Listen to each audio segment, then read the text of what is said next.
Hi dear students, welcome to Way to Mat Life YouTube channel. நம்ம இன்னைக்கு இந்த வீடியோல எதை பத்தி பார்க்க போறோம்னா என்ன ரீசன்னால உங்களுக்கு அரியர் விழுறதுக்கான சான்சஸ் இருக்குது அப்படிங்கறத இந்த வீடியோல பார்த்துடலாம். அதுக்கு முன்னாடி Way to Mat Life YouTube சேனலை சப்ஸ்கிரைப் பண்ணிக்கோங்க. வாட்ஸ்அப் சேனலையுமே ஃபாலோ பண்ணிக்கோங்க.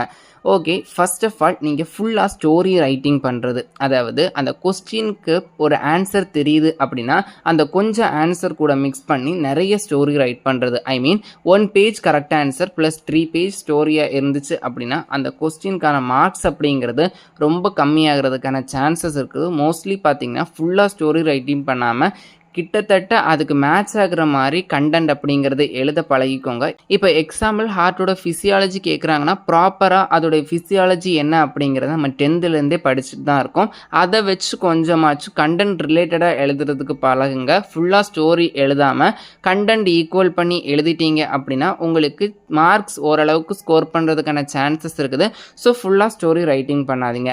செகண்ட் பார்த்தீங்கன்னா இன்ஸ்ட்ரக்ஷன் ரைட்டிங் பண்ணுறது. ஒரு சில ஸ்டூடெண்ட்ஸ் பார்த்தீங்கன்னா எனக்கு எந்த ஆன்சருமே தெரியல அப்படிங்கிறதுக்காக அந்த ஹால் டிக்கெட்டில் இருக்கிற இன்ஸ்ட்ரக்ஷன்ஸ், தென் பார்த்தீங்கன்னா உங்களுடைய புக்லெட்டில் இருக்கிற இன்ஸ்ட்ரக்ஷன்ஸை அப்படியே ஏதாச்சும் ஒரு கொஸ்டின் நம்பரை போட்டு எழுதி வைக்கிறது.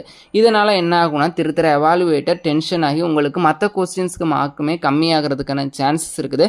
ஸோ இதே மாதிரி instruction, then out of the சிலபஸில் இல்லாத ஒரு கண்டென்ட்டை எழுதுறது, இதே மாதிரி விஷயத்தை அவாய்ட் பண்ணிக்கோங்க. இதே மாதிரி விஷயத்தை நீங்கள் பண்ணீங்க அப்படின்னா கண்டிப்பாக உங்களுக்கான மார்க்ஸ் அப்படிங்கிறது கம்மியாகிறதுக்கான சான்சஸ் இருக்குது.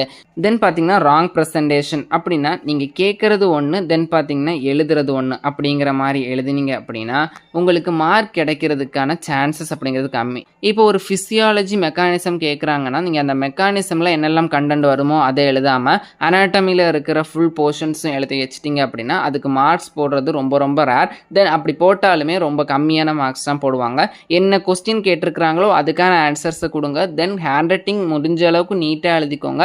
தென் பாயிண்ட்ஸ் வைஸ் எழுதி பழகிக்கோங்க. சும்மா பேராகிராஃபாக எழுதினீங்க அப்படின்னா அவங்களுக்கு வாசிக்கிறதுக்கு ரீட் பண்ணுறதுக்கு டைம் கிடைக்காது. முடிஞ்ச அளவுக்கு பாயிண்ட் வைஸ் எழுதுங்க, ஈஸியாக புரிகிற மாதிரி எழுதிக்கோங்க. தென் பார்த்தீங்கன்னா அன்னோன் கண்டென்ட், நான் முன்னாடி சொன்ன மாதிரியே நம்ம அந்த கொஸ்டினுக்கு சம்மந்தமே இல்லாத ஆன்சர் எழுதுறது மூலிமா எவாலுவேட்டருக்கு டென்ஷன் தான் ஆகும். தென் நம்ம மற்ற கொஸ்டின்ஸ்க்கான மார்க்ஸ் கொடுக்கறதுக்கான சான்சஸும் இருக்குது. தென் பார்த்தீங்கன்னா செக்ஷன்ஸை கொலாப் பண்ணி எழுதுறது, அதாவது first section, second section, third section அப்படின்னு 3 செக்ஷன் கொடுத்துருக்காங்க அப்படின்னா ஃபர்ஸ்ட் செக்ஷனில் ஒரு 2 கொஸ்டின் எழுதிட்டு தென் செகண்ட் கொஸ்டினில் ஒரு கொஸ்டின், தென் இன்னும் ஃபர்ஸ்ட் செக்ஷன், தென் இன்னும் செகண்ட் செக்ஷன், தென் இன்னும் தேர்ட் செக்ஷன், தென் இன்னும் ஃபர்ஸ்ட் செக்ஷன். இதே மாதிரி ஒவ்வொரு கொஸ்டின்லையுமே இருக்கிற ஆன்சர்ஸை கொலாப் பண்ணி எழுதுறது. இப்படி எழுதாதீங்க. ஃபர்ஸ்ட் நீங்கள் ஒரு செக்ஷன் எழுதுறீங்க, ரோமன் லெட்டர் 1 எழுதுறீங்கன்னா அதில் இருக்கிற டோட்டல் கொஸ்டினும் முடிச்சதுக்கு அப்புறம் பார்த்தீங்கன்னா செகண்ட் செக்ஷனுக்கு போகும். அதில் எழுதினதுக்கு அப்புறம் தான் பார்த்தீங்கன்னா தேர்ட் செக்ஷனுக்கு போகணும். மிக்ஸ் பண்ணி எழுதுறது மூலியமா எவாலுவேட்டர்ஸும் கன்ஃபியூஷன் ஆயிருக்கும். இது எந்த கொஸ்டின், இது எந்த செக்ஷனில் இருக்கிறது அப்படிங்கிற டென்ஷன்லேயே உங்களுக்கு மார்க் கம்மி பண்ணுறதுக்கான சான்சஸ் இருக்குது. தென் ஒரு மேஜர் ரீசன் பார்த்தீங்கன்னா நீங்கள் கொஸ்டின்ஸை ஸ்கிப் பண்ணுறது. எனக்கு ஆன்சர் தெரியல அப்படிங்கிறதுக்காக அந்த ஹோல் கொஸ்டினுமே ஸ்கிப் பண்ணிட்டு வருது. இதனால நிறைய பேர் ஃபெயில் ஆகிருக்கிறாங்க, அரியர் விழுந்திருக்குது. இந்த மிஸ்டேக்கை மட்டும் நீங்கள் எப்போவுமே பண்ணாதீங்க. அந்த கொஸ்டின் ரிலேட்டடாக என்ன தெரியுதோ 1 பேஜாச்சும் நீங்கள் ஃபில் பண்ணி வச்சுட்டு வந்துடுங்க. எந்த கொஸ்டினுமே தெரியல, எனக்கு டைம் கிடைக்கல அப்படிங்கிறது சொல்லாதீங்க. முடிஞ்ச அளவுக்கு டைம் மேனேஜ்மெண்ட்டோட முடிஞ்ச அளவுக்கு எல்லா கொஸ்டின்ஸுமே அட்டன் பண்ண பாருங்கள். தென் பார்த்தீங்கன்னா கொஸ்டின் நம்பரை மென்ஷன் பண்ணாமல் இருக்கிறது. நீங்கள் கண்டிப்பாக எந்த கொஸ்டின் எழுதுறீங்களோ மோஸ்ட்லி செக்ஷனோட சேர்த்து எழுதுறது பெட்டராக இருக்கும். நீங்கள் ஃபஸ்ட்டு ரோமன் லெட்டரில் ஃபஸ்ட்டு கொஸ்டின் எழுதுறீங்க அப்படின்னா ஃபர்ஸ்ட் ரோமன் லெட்டர் போட்டுட்டு கொஸ்டின் நம்பர் 1 மென்ஷன் பண்ணிக்கோங்க.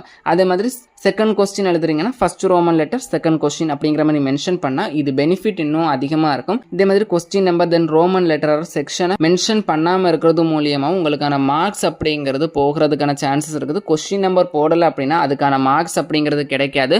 ஸோ இதே மாதிரி விஷயத்தில் நீங்கள் கான்சன்ட்ரேட் பண்ணிக்கோங்க. இன்னும் கொஞ்ச நாளில் நிறைய கோர்சஸ் நர்சிங், பிபிடிக்கு எல்லாமே எக்ஸாம்ஸ் அப்படிங்கிறது ஸ்டார்ட் ஆயிரும். உங்களுடைய எக்ஸாம்ஸில் கான்சன்ட்ரேட் பண்ணுங்கள். உங்களுக்கான பேப்பர்ஸ் அப்படிங்கிறது ரொம்ப ரொம்ப கம்மியாக தான் இருக்கும், கண்டென்ட்ஸ் கொஞ்சம் அதிகமாக தான் இருக்கும். ஆனாலுமே நீங்கள் முடிஞ்ச அளவுக்கு எஃபர்ட் போட்டு ஸ்மார்ட் ப்ளஸ் ஹார்ட் ஒர்க் போட்டு படிங்க. கண்டிப்பாக எல்லாராலுமே 100% ரிசல்ட் கொடுக்க முடியும். இதே மாதிரி அகாடமிக் டீட்டெயில், தென் உங்களுக்கான எக்ஸாம் ரிலேட்டடான என்ன டவுட்ஸ் இருந்தாலும் எந்த மாதிரியான கண்டென்ட் வீடியோவை வேணும் அப்படின்னாலும் கமெண்டில் கேளுங்க. இல்லைனா என்னுடைய மெயில் ஐடிக்கு மெயில் பண்ணுங்கள். முடிஞ்ச அளவுக்கு அதுக்கான கிளாரிஃபிகேஷன் வீடியோஸ் போடுறேன். மேலும் இது போன்ற அகாடமிக் டீட்டெயில்ஸ்க்கு Way to Mat Life YouTube சேனலை சப்ஸ்கிரைப் பண்ணிக்கோங்க. வாட்ஸ்அப் சேனல்லையுமே ஃபாலோ பண்ணிக்கோங்க.